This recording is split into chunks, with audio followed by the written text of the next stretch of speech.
Hi everyone. तो आज के वीडियो में कुछ एक्स्ट्रा मैं कुछ बात नहीं करने वाली, सिंपल बस आपको मेरा रीजनिंग के सब्जेक्ट के बारे में बताने वाली हूँ कि रीजनिंग में मैंने इतना अच्छा स्कोर कैसे किया, कैसे वो मेरा स्ट्रेंथ बना और कौन कौन से टीचर्स को मैंने फॉलो किया, क्या क्या सोर्सेज थे, उसके बारे में ये वीडियो रहेगा। बहुत ज़्यादा लंबा नहीं करूँगी, लेकिन जितना भी कुछ बोलूँगी इम्पॉर्टेंट होगा, तो एंड तक ज़रूर देखना। ओके। सो रीजनिंग ना हमारा बैकग्राउंड तो कभी रहा नहीं स्कूल टाइम में। जैसे मैथ्स और सब तो हमने पढ़ा है, रीजनिंग तो ऐसा कुछ पढ़ा नहीं था। तो जब सबसे पहले मैंने चेक किया कि रीजनिंग में क्या क्या है, तो सबसे पहले तो मैंने सिलेबस चेक किया, यूट्यूब पे ही सर्च कर लिया क्या है क्या नहीं। और बेसिक मतलब मुझे तो टीचर्स का पता नहीं था, तो बस बेसिक देख लिया था कि क्या क्या उसमें टॉपिक है और उनको कैसे कैसे क्या क्या करना है, क्या क्या क्वेश्चंस आते हैं। सबसे पहले ही रीजनिंग के जो मुझे टीचर मिले वो थे अंकुश लांबा सर, बैंकिंग क्रॉनिकल उनका चैनल है ना। तो वही मैंने ऊपर से यूट्यूब पे सर्च किया था रीजनिंग फॉर बैंक एग्ज़ाम ऐसे, तो सबसे पहले उनका ही कुछ वीडियो आया था। तो उन्होंने बेसिक चीज़ें बताई थी, जैसे सिलॉजिज्म और इनइक्वालिटी और जो भी मिसलेनियस टॉपिक है वो सब। तो उसमें मैंने सबसे पहले बस सीख लिया कि क्या क्या होता है। ज़्यादा टाइम नहीं लगा, 1-2 दिन लगे। या फिर पज़ल में जो बी के ए बी के आगे है, सी बी के पीछे है, ऐसा कुछ जो भी था, मतलब वो मैंने सीख लिया कि ये सेंटेंस का मतलब क्या है। सीखने में ज़्यादा टाइम लगा नहीं, बस वो तो बेसिक चीज़ है। अब उसके बाद देखो क्या है ना कि मैथ्स कैसा है, मैथ्स में हमें क्वेश्चन सॉल्व करने हैं, हमें वो टॉपिक के बारे में बिल्कुल अच्छे से नॉलेज होना चाहिए। जैसे सिंपल इंटरेस्ट, कंपाउंड इंटरेस्ट है, उसके बहुत सारे क्वेश्चन सॉल्व करेंगे तो हमें वो टॉपिक के बारे में समझ आएगा। लेकिन रीजनिंग में ऐसा है नहीं, रीजनिंग तो सिर्फ हमारा माइंड गेम है। अभी पज़ल सॉल्व कर रहे हो, पज़ल का मतलब ही वही है कि हमारा ब्रेन कितना शार्प है। अभी जितना हम ज़्यादा सॉल्व करेंगे उतना हमारा ब्रेन शार्प ही तो होता रहेगा, वो तो एक ब्रेन एक्टिविटी है। तो रीजनिंग को ना मैंने कभी भी ऐसे पढ़ाई के वे में लिया ही नहीं, सबसे मेन बात तो वो थी। रीजनिंग हमेशा मैंने एक फ़न वे में लिया। जैसे होता है ना, हम चेस खेल लेते हैं, चेस क्या है, एक फ़न ही तो है, एक गेम ही तो है, लेकिन उससे हमारा ब्रेन भी शार्प हो रहा है। तो बस रीजनिंग को तो मैंने वैसे ही लिया। ऐसे रीजनिंग को ऐसा सोचती नहीं थी कि आज मेरे दिन में इतने घंटे पढ़ना है, उतने घंटे पढ़ना है, कभी नहीं। क्योंकि मुझे पता ही होता था कि जब भी मैं बोर होऊंगी तो मैं रीजनिंग ही उठाऊंगी, तो मेरा रीजनिंग तो हो ही जाएगा। तो जब भी ऐसा होता था कि मेरा पढ़ने का मन नहीं है लेकिन पढ़ना तो पड़ेगा, तो मैं रीजनिंग ही उठा लेती थी। और रीजनिंग में भी और कुछ नहीं, सिर्फ पज़ल। क्योंकि वो ऐसी चीज़ है ना कि हमारी प्रिपरेशन भी हो रही है, पज़ल सॉल्व कर रहे हैं, हमारी अच्छे से प्रिपरेशन भी हो रही है और हमारा ब्रेन भी एक्टिव रह रहा है। तो रीजनिंग में तो कभी मुझे वो प्रॉब्लम ही नहीं आई। रीजनिंग मुझे इतना इंटरेस्टिंग लगता था। सबसे मेन बात तो यही है कि मेरे उसमें स्कोर्स इतने ज़्यादा आते थे। मतलब जितने भी मैंने आज तक एग्ज़ाम दिए ना, बाकी वाले सब्जेक्ट में मार्क्स अगर यहाँ हैं तो रीजनिंग में मेरे मार्क्स वहाँ होते थे।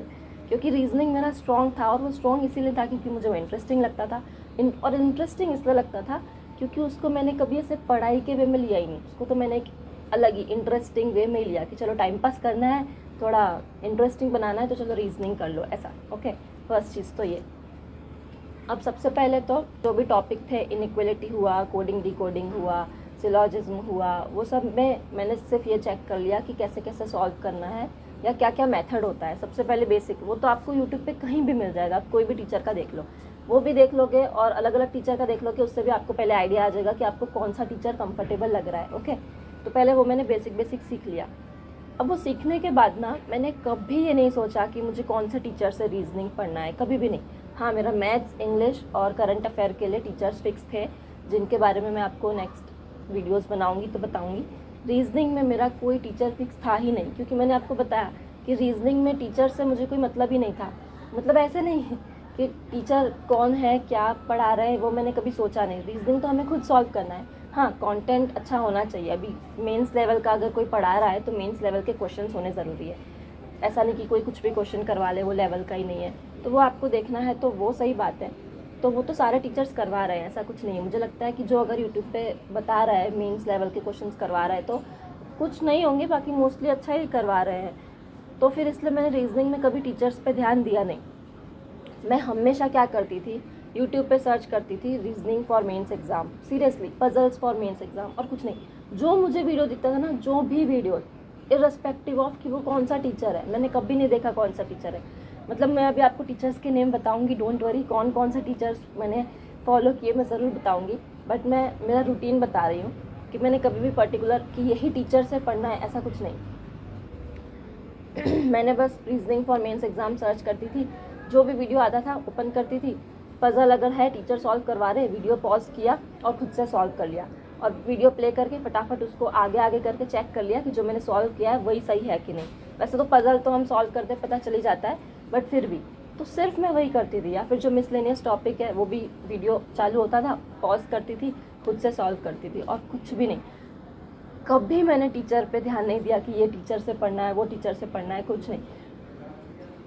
कभी कभी ना, हाँ, यूट्यूब पे ऐसा हुआ है, मैं नेम नहीं लूँगी, बट 1-2 टीचर है जो पज़ल जब भी सॉल्व करवाते थे वो करवाने के बाद खुद ही कंफ्यूज हो जा रहे थे, पता नहीं क्या सॉल्व करवा रहे हैं, क्या बोल रहे हैं, क्या सोच रहे हैं। तो उस टाइम में मुझे भी थोड़ा इरिटेशन हो जाती थी, लेकिन फिर भी मैंने वो ध्यान नहीं दिया मुझे, क्योंकि उससे फ़र्क ही नहीं पड़ा।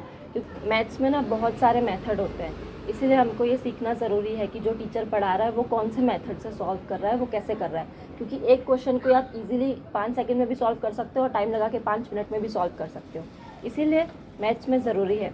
लेकिन रीजनिंग में ऐसा कुछ नहीं है। रीजनिंग में तो पज़ल आपके माइंड के ऊपर है, आप जितना उसको करते जाओगे उतना आपका माइंड एक्टिव रहता जाएगा, उतना आपका ब्रेन स्ट्रांग होता रहेगा।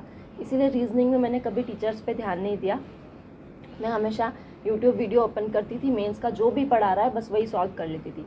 और सबसे मेन चीज़, रीजनिंग में तो मैंने कभी प्रीलिम्स मेंस ये किया ही नहीं। पज़ल के केस में स्पेशली बता रही हूँ, क्योंकि मिसलेनियस टॉपिक तो थोड़े बहुत प्रीलिम्स और मेंस में अलग हो जाते हैं, तो प्रीलिम्स वाले के लिए प्रैक्टिस कर रहे हो, ओके, अच्छी बात है। बट पज़ल्स में मैंने कभी भी प्रीलिम्स लेवल के पज़ल सॉल्व नहीं किए, वो तो मैंने स्टार्टिंग से ही नहीं किया। मैंने हमेशा मेंस लेवल के सॉल्व किए, हमेशा। क्योंकि मैं सब पहले बता रही हूँ कि ऐसा कुछ नहीं है कि जो मैं बोल रही हूँ वही सही है, बिल्कुल भी नहीं, बिल्कुल भी नहीं, ऐसा कुछ नहीं है। मैंने बोल दिया तो मतलब वही करना है। मैं सिर्फ मेरे बारे में बता रही हूँ कि मैंने ये चीज़ फॉलो की, मुझे ये चीज़ कंफर्टेबल लगती थी, ओके, मैं बस वो बता रही हूँ। तो फिर रीजनिंग में हमेशा मैंने मेंस लेवल के ही पज़ल सॉल्व किए, क्योंकि मुझे ऐसा लगता था कि मैं अगर हाई लेवल का पज़ल सॉल्व कर रही हूँ तो जो ईजी से आएगा वो तो आ ही जाएगा। अभी हम मेंस लेवल के पज़ल सॉल्व करते हैं, उसमें 10-12 पॉसिबिलिटी भी बन जाती है, तो अगर उतने बनाने की हम रोज़ प्रैक्टिस कर रहे हैं तो प्रीलिम्स में तो मुश्किल से 2 या हार्डली 3 पॉसिबिलिटी होगी, तो वो तो बन ही जाएगा। इसलिए मैंने फर्स्ट चीज़ तो यही की, रीजनिंग सब्जेक्ट में मैंने कभी प्रीलिम्स के लिए कुछ अलग से पढ़ा ही नहीं। मैंने डे 1 से मेंस का ही पढ़ा है, मेंस का ही पढ़ा है। बस जब एग्ज़ाम प्रीलिम्स का होने वाला होता था ना, उसके 4-5 दिन पहले, सिर्फ 4-5 दिन पहले जो यूट्यूब पे प्रीलिम्स के करवाते थे ना वीडियोस, कि प्रीलिम्स का सैम्पल पेपर और ऐसे करके जो भी वीडियोस करवाते जितने भी टीचर्स, बस मैं वो फटफट से सॉल्व कर लेती थी वही वाला। तो मेरा लास्ट के 4-5 दिन थोड़ा प्रीलिम्स वाला भी हाथ बैठ जाता है, क्योंकि उस पर और थोड़ा स्पीड या कुछ चाहिए होती है। बाकी मैंने रीजनिंग को कभी भी प्रीलिम्स मेंस ऐसा कुछ किया ही नहीं, मैंने सिर्फ मेंस का ही पढ़ा है। एक और चीज़ मैं बताऊँ, ऑनेस्टली मुझे तो कभी पता ही नहीं था कि ऐसा भी कुछ होता है।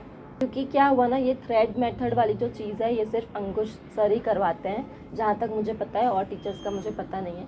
तो स्टार्टिंग में ही मैंने जिनसे पज़ल सॉल्व करना सीखा तो वो वही सर थे, और उन्होंने वही वो थ्रेड मेथड से ही करवाया, तो मैंने तो स्टार्टिंग में ही वही चीज़ फॉलो करी, तो इसलिए मुझे लगता था वैसे ही करते होंगे। लेकिन जैसे जैसे बाकी टीचर्स का भी देखा ना, तो वो बॉक्स बनाने लगे, सर्कल बनाने लगे, और बच्चे कमेंट्स में पूछते थे कि सर थ्रेड मेथड कैसा है, ये कैसा है। तो मुझे ये चीज़ पता चली कि मतलब ऐसा भी कुछ है कि जो अलग है, वरना मैंने अंकुश सर से ही पढ़ा था, तो मैंने कभी भी ये चीज़ कुछ अलग है ऐसा सोचा ही नहीं। मुझे लगा कि सब ऐसे ही करते होंगे। तो बाद में अब जब मुझे पता चला है तो मैं आपको भी बता रही हूँ कि मैं, हाँ, थ्रेड मेथड से करती थी, मुझे बहुत इजी लगता था। कभी मुझे वो सर्कल बना के, स्क्वायर बना के बल्कि हार्ड लगता था, क्योंकि मैंने स्टार्टिंग से ही वो थ्रेड वाले मेथड से ही प्रैक्टिस किया है, तो मैं वैसे ही बनाती थी और वैसे ही सॉल्व कर लेती थी। लेकिन जो वो वाले पजल होते हैं ना, जिसमें 8 लोग या वैसे इक्वल नहीं बैठ रहे हैं, कहीं पे लाइन में 2 बैठ रहे हैं और एक साइड पे 1 बैठ रहे हैं, उस टाइम पे हाँ, थ्रेड मेथड में थोड़ा सा कन्फ्यूजन हो सकता है, तो वैसे के लिए वो भी सही है। तो इसके लिए ना आप उसमें वही करो जो आपको ठीक लग रहा है। बिल्कुल भी ऐसा कुछ नहीं है कि थ्रेड मेथड ही करना पड़ेगा, ये करना पड़ेगा, कभी मत करना।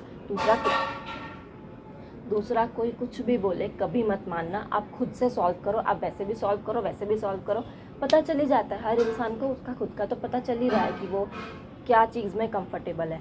तो पज़ल में वो वाली चीज़ में आप खुद ही चेक करना, ओके।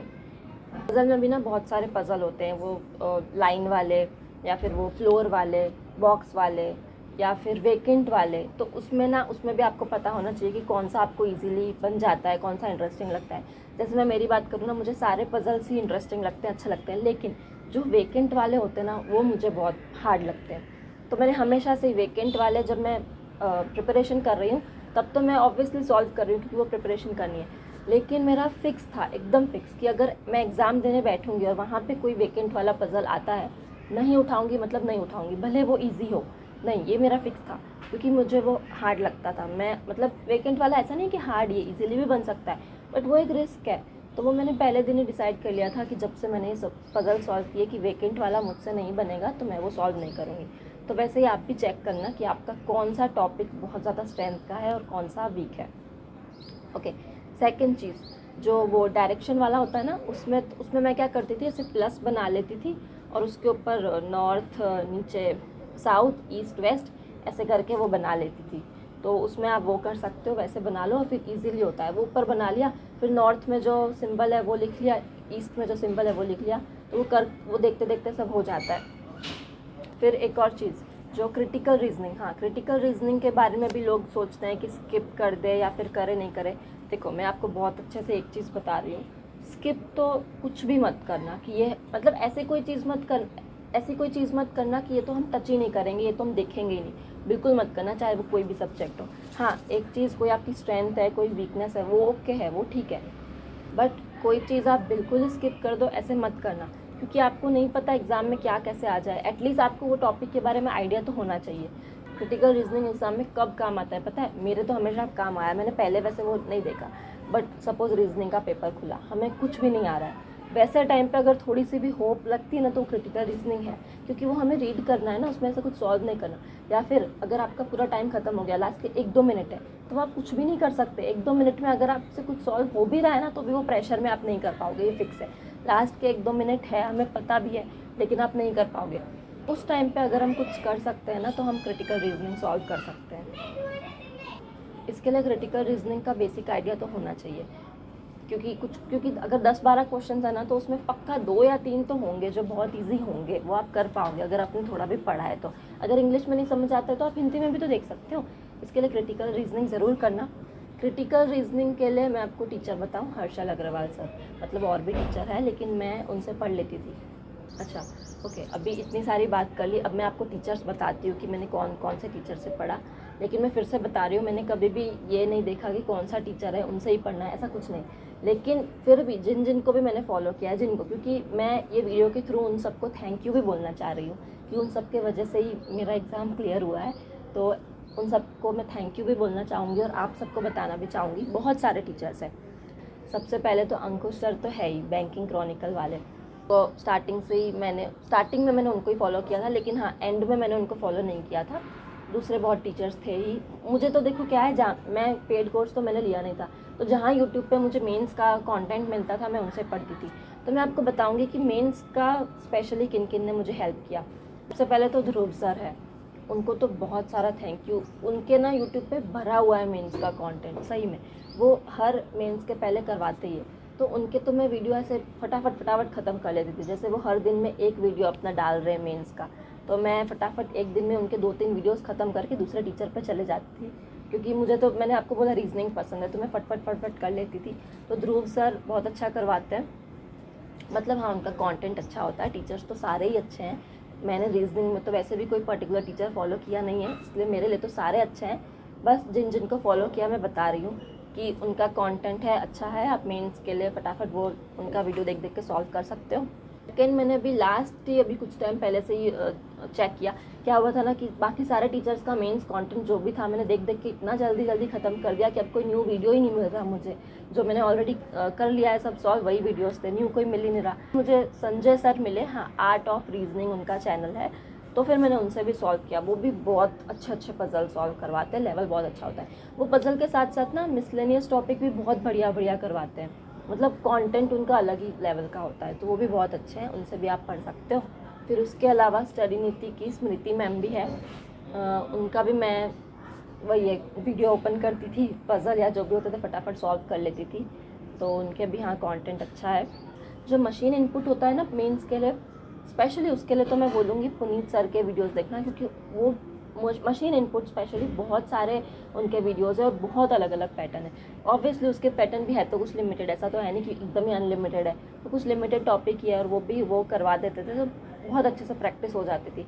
ढेर सारे उनके मशीन इनपुट के वीडियोज़ आप देखते रहो, आपको धीरे धीरे प्रैक्टिस हो ही जाएगी। ना एक और चीज़ मैं आपको मेंस के लिए बताऊंगी। मेंस में जो डेटा सफिशिएंसी होती है ना, वो तो बहुत ही बच के रहना उससे, क्योंकि सही में ऐसा होता है। वो डेटा सफिशिएंसी में 2 ऐसे क्वेश्चंस होते हैं, वो दोनों ही मतलब इतने खतरनाक पजल होते हैं। प्रीलिम्स का जो एक पजल होता है ना, कभी कभी तो वैसा वो उसमें एक सेंटेंस में दे देते हैं। तो डेटा सफिशिएंसी उसका तो बहुत ही खतरनाक है, मेंस वाला।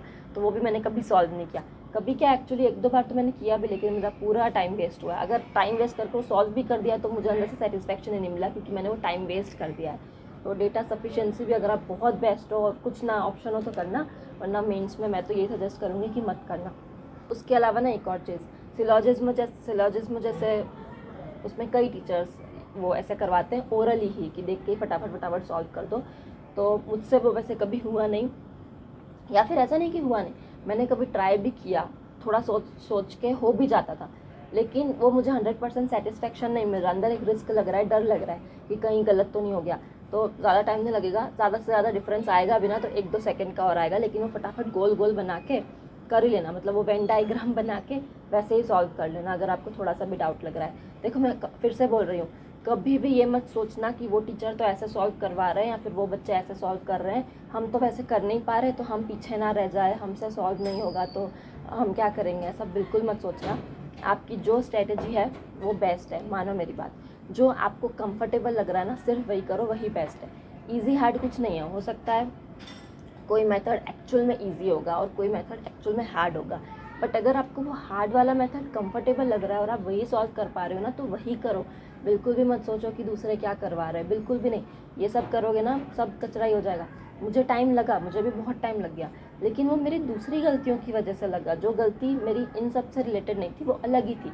जिस दिन मुझे वो गलतियाँ रियलाइज़ हुई, मैंने अच्छा स्कोर कर ही लिया, तो वो एक अलग ही चीज़ थी। बट उसके अलावा मैंने कभी भी ये नहीं सोचा कि मेरा मेथड या जो मैं स्ट्रेटजी फॉलो कर रही हूँ वो चेंज करूँ। मैंने हमेशा वही फिक्स रखा, मैं उस पर स्टिक रही कि जो जैसे मेथड से मैं चीज़ें सॉल्व कर रही हूँ मैं वैसे ही करूँगी, मुझे वही कंफर्टेबल लग रही है। चाहे वो थ्रेड मेथड वाली चीज़ हो या फिर वो सिलॉजिज्म वेन डायग्राम बनाने वाली चीज़ हो, तो आपको जो लगे ना वही करना। और फिर से सॉरी बोलना चाहूँगी कि वीडियो मैंने सोचा था कि छोटा सा बनाऊँ, लेकिन करते करते थोड़ा लंबा हो गया, तो फिर से सॉरी। मैं नेक्स्ट टाइम से ज़रूर ट्राई करूँगी। पता नहीं, लेकिन ये अपना एक्सपीरियंसेस बताने लगती हूँ ना तो बहुत ज़्यादा लंबा होता ही रहता है। आप एक काम करना, 1.5x या 2x में देख लेना अगर आप कंफर्टेबल हो तो, लेकिन टाइम ज़्यादा वेस्ट करने की ज़रूरत नहीं है। और मेरे वीडियो से कुछ भी थोड़ा बहुत भी अगर सीखने मिला हो तो मुझे कमेंट में ज़रूर बताना, या फिर मेरी कोई कमी भी लगी हो ना तो वो भी मुझे कमेंट में ज़रूर बताना। तो रीज़निंग के लिए मुझे बहुत लोगों ने पूछा था, तो आई होप मैंने आपको सब अच्छे से बता दिया होगा। और टीचर्स मैंने बहुत सारे बता दिए, Ankush sir, Puneet sir, art of reasoning के संजय सर, स्मृति मैम, और हाँ एक चीज़ नहीं बताई, क्रिटिकल रीजनिंग के लिए हर्षल सर, वो भी बहुत अच्छे हैं। मतलब क्रिटिकल रीजनिंग आपको अगर पढ़नी हो ना तो आप उनसे भी पढ़ सकते हो। तो क्रिटिकल रीजनिंग के लिए हर्षल सर भी हो गए, और ध्रुव सर वो तो है ही। तो टीचर्स मैंने काफ़ी सारे बता दिए, और उसके अलावा भी बहुत सारे टीचर्स हैं। रीजनिंग में तो मैंने आपको बताया ना, आप टीचर्स को देखो ही मत, मतलब टीचर सारे ही अच्छे हैं, सब अच्छे हैं, लेकिन किसी के भी ऐसे फ़ैन मत बन जाओ कि हम तो इसी टीचर से पढ़ेंगे, इनके अलावा तो हम किन्हीं से पढ़ेंगे ही नहीं। ये मत करना, क्योंकि कंटेंट बहुत सारा है, आपको ना फटाफट पढ़ना है, एग्ज़ाम क्लियर करना है और निकल जाना है। मैं भी वो सब टीचर्स की थैंकफुल हूँ, बहुत ज़्यादा हूँ, लेकिन ऐसा नहीं है कि वही एक ही टीचर को मैंने रखा और मैं उनसे ही पढ़ रही हूँ, ऐसा नहीं है। हाँ, बाकी टीचर्स का समझ नहीं आ रहा है तो अलग बात है, वो तो फिर आपकी मर्ज़ी है, जिनका समझ नहीं आएगा ठीक है। लेकिन रीजनिंग सब्जेक्ट में आप ऐसा कर सकते हो कि आप कहीं से भी पढ़ो। मैथ्स, इंग्लिश वो सब में तो ठीक है, टीचर का इंपॉर्टेंट रोल रहता है, लेकिन रीजनिंग में सिर्फ कंटेंट इंपॉर्टेंट है। अगर कोई अच्छा मेंस लेवल का करवा रहा है तो आप ये मत देखो कि टीचर कैसा है, वो अच्छा बोलते हैं या फिर वो रूड है, ये सब मत देखो। आपको सिर्फ अपना पढ़ने से मतलब है। तो कोई भी वीडियो ओपन करो, कंटेंट अगर अच्छा लग रहा है कि हाँ मेंस लेवल का करवा रहे हैं, तो फिर वीडियो पॉज करो, फटाफट वो जो पजल है खुद से सॉल्व करो और वीडियो आगे आगे करके आंसर चेक कर लो। और आपको रीजनिंग में कुछ नहीं करना। ये बात मैं मतलब मेरे एक्सपीरियंस से बता रही हूँ, मैंने यही किया है। कोई टीचर से ना अटैचमेंट होती है, वो मैं भी समझती हूँ, लेकिन वो अटैचमेंट अपनी जगह रखो, पढ़ाई अपनी जगह रखो। हमको एग्ज़ाम क्लियर करके फटाफट आगे निकलना है, ठीक है। रीजनिंग में आप यही करना, कोई भी मेंस का बस वीडियो उठा लेना। ये सारे चैनल को ना मैंने सब्सक्राइब करा हुआ ही है, तो जब जब एग्ज़ाम आता है मेंस के वीडियोस तो करवाती ही। जैसे जिनका आया ना, मैंने फटाफट वीडियो ओपन किया, सॉल्व किया और बस नेक्स्ट वीडियो में चली गई। यही करती थी मैं। पेड कोर्स तो कोई था नहीं, यूट्यूब पे ही पढ़ती थी, जो भी टीचर मेंस का पढ़ा रहा है, जो भी, चाहे मुझे उनका नेम भी नहीं पता, और कितनों के तो मुझे नहीं पता, ये सब भी मैंने मुश्किल से इतने पढ़े हैं तो याद रह गए, वरना मुझे पहले पता भी नहीं थे। तो मैं वो सब देखती भी नहीं थी, मैं बस मेंस का कंटेंट है वीडियो पॉज करके फटाफट सॉल्व कर लेती थी और बस। तो रीजनिंग में आप भी वही करो। और रीजनिंग तो बहुत अच्छा है, उसको ना ऐसे पढ़ाई की तरह लो ही मत कि ये एक सब्जेक्ट है, उसको अपने ब्रेन एक्टिविटी के लो, मतलब उसको अपने ब्रेन एक्टिविटी की तरह लो। जितना अच्छे से पजल सॉल्व करते रहोगे उतना आपका ब्रेन भी शार्प होता रहेगा, और उसको इंटरेस्टिंग एज अ इंटरेस्ट के वे में ही लो। और पजल सॉल्व करने में तो इंटरेस्ट तो आता ही है, वो कोई एक क्वेश्चन तो है नहीं मैथ्स का जो बोरिंग लगेगा, वो तो ऐसा एक ट्विस्ट की तरह कि अब क्या होगा, अब क्या होगा, क्या क्या सॉल्व करना है, पजल कैसे क्लियर होगी। तो बस वो तो वैसा है जैसे हम वो क्यूब सॉल्व करते हैं ना, बिल्कुल वैसे। तो पजल को बिल्कुल वैसे ही वे में लो आप। और आई होप मैंने आपके डाउट्स क्लियर किए होंगे और कुछ हेल्प मिली होगी। तो अगर अच्छा लगा हो तो चैनल को सब्सक्राइब ज़रूर कर देना। वीडियोस आगे आते रहेंगे, अभी थोड़ा सा डिले हुआ था, लेकिन अभी मैं ट्राई करूँगी कि जल्दी जल्दी वीडियोस अपलोड करूँ। तो वीडियो कैसा लगा कमेंट में ज़रूर बताना, लाइक करना, शेयर करना, और चैनल को सब्सक्राइब ज़रूर कर देना। तो मिलते हैं नेक्स्ट वीडियो में, तब तक के लिए अच्छे से पढ़ाई करते रहिए। All the best and bye bye.